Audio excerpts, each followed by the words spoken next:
ವಿರಾಜಪೇಟೆ ಸಮೀಪದ ವಿನಾಯಕ ನಗರದಲ್ಲಿ ಯುಗಾದಿ ಕಳೆದು 8ನೇ ದಿನದಂದು ಬರುವ ಮಂಗಳವಾರದಂದು ಗ್ರಾಮಸ್ಥರು ಸೇರಿ ಕನ್ನಂಬಾಡ ಅಮ್ಮನವರ ವಾರ್ಷಿಕೋತ್ಸವವನ್ನು ಆಚರಣೆ ಮಾಡ್ತಾರೆ.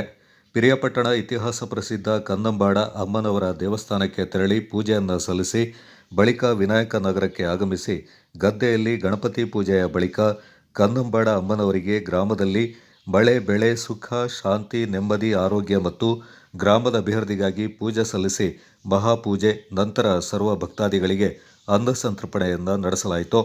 ಈ ಸಂದರ್ಭ ಅರ್ಚಕರಾದ ಮಂಜು, ಸ್ಥಳೀಯರಾದ ಬಾಬು, ವಕೀಲರಾದ ರಮೇಶ್, ಯೋಗಾನಂದ, ಮಂಜುನಾಥ್ ಮತ್ತಿತರರು ಪಾಲ್ಗೊಂಡಿದ್ದರು.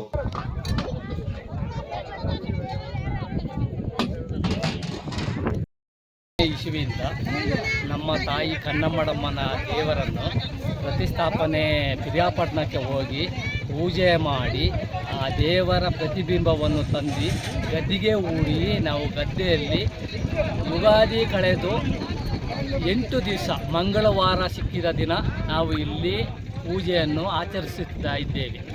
ಆದರೆ ಪ್ರತಿ ವರ್ಷದ ಶೇರಿನ ಹಣದಲ್ಲಿ ನಮ್ಮ ಪೂಜೆಯನ್ನು ಹರಕೆ ಸಲ್ಲಿಸ್ತೇವೆ.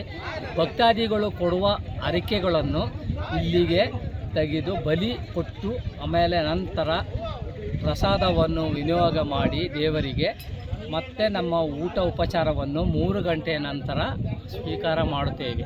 ಪೂಜಾರಿ ಆಗುವವನು ಬೆಳಿಗ್ಗೆಯಿಂದ ಸಂಜೆ 3 ಗಂಟೆವರೆಗೆ ಉಪವಾಸ ಇದ್ದು ದೇವರ ಪೂಜೆಗೆ ಅರ್ಹನಾಗಿರ್ತಾನೆ.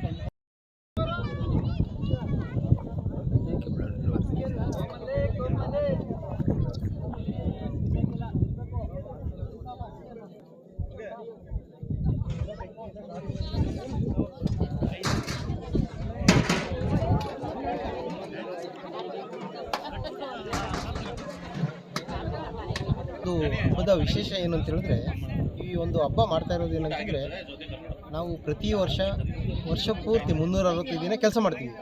ಆದರೆ ಒಂದು ದಿನ ದೇವಿಯನ್ನು ನೆನೆಸ್ಕೊಂಡು ಈ ಊರಿನಲ್ಲಿರುವಂಥ ಎಲ್ಲ ಸಂಕಷ್ಟಗಳನ್ನು ಪರಿಹಾರ ಮಾಡಲಿ ಅಂತ ಹೇಳ್ಕೊಂಡು ದೇವರಲ್ಲಿ ಮನವಿ ಮಾಡಿಕೊಂಡು, ಮತ್ತು ಅದಲ್ಲದೆ ಈ ಊರಿಗೆ ಒಳ್ಳೆಯದಾಗಲಿ ಅಂತ ಹೇಳ್ಕೊಂಡು, ಆಮೇಲೆ ಇಲ್ಲಿರುವಂಥ ಕಷ್ಟ ಸುಖ ಪ್ರತಿಯೊಬ್ಬರಿಗೂ ಒಳ್ಳೆಯದಾಗಲಿ ಅಂತ ಹೇಳುವಂಥ ಒಂದು ಉದ್ದೇಶದಿಂದ ಈ ಒಂದು ದೇವಿಯನ್ನು ನೆನೆಸ್ಕೊಂಡು ಈ ಒಂದು ಕಾರ್ಯಕ್ರಮನ ಸುಮಾರು ನಮ್ಮ ಹಿರಿಯರ ಪೂರ್ವಿಕರಿಂದನೂ ಮಾಡ್ಕೊಂಡು ಬರ್ತಾ ಇದ್ದಾರೆ.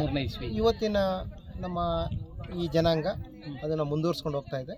ಮುಂದಿನ ದಿನಗಳಲ್ಲಿ ಇನ್ನೂ ನಮ್ಮ ಮುಂದಿನ ತಲೆಮಾರುಗಳು ಸಹ ಇದನ್ನು ಮುಂದುವರಿಸ್ಕೊಂಡು ಹೋಗ್ತಾರೆ ಅಂತಿರುವಂಥ ಒಂದು ವಿಶ್ವಾಸದೊಂದಿಗೆ ಈ ಒಂದು ದೇವಿಯ ಒಂದು ಪೂಜಾ ಕಾರ್ಯಕ್ರಮವನ್ನು ನಾವು ಇಲ್ಲಿ ಪ್ರತಿ ವರ್ಷ ಮಾಡ್ತಾಯಿದ್ದೀವಿ. ಹಾಗಾಗಿ ಈ ಒಂದು ಏಪ್ರಿಲ್ ತಿಂಗಳ ಯುಗಾದಿಯ ನಂತರ ಬರುವಂತಹ ಮಂಗಳವಾರದಲ್ಲಿ ಈ ಊರಿಗೆ ಒಳ್ಳೆಯದಾಗಲಿ ಅಂತ ಹೇಳುವಂಥ ಒಂದು ಸುಮಧುರ ಉದ್ದೇಶದಿಂದ ಈ ಒಂದು ಕಾರ್ಯಕ್ರಮವನ್ನು ಮಾಡ್ತಾಯಿದ್ದೀವಿ.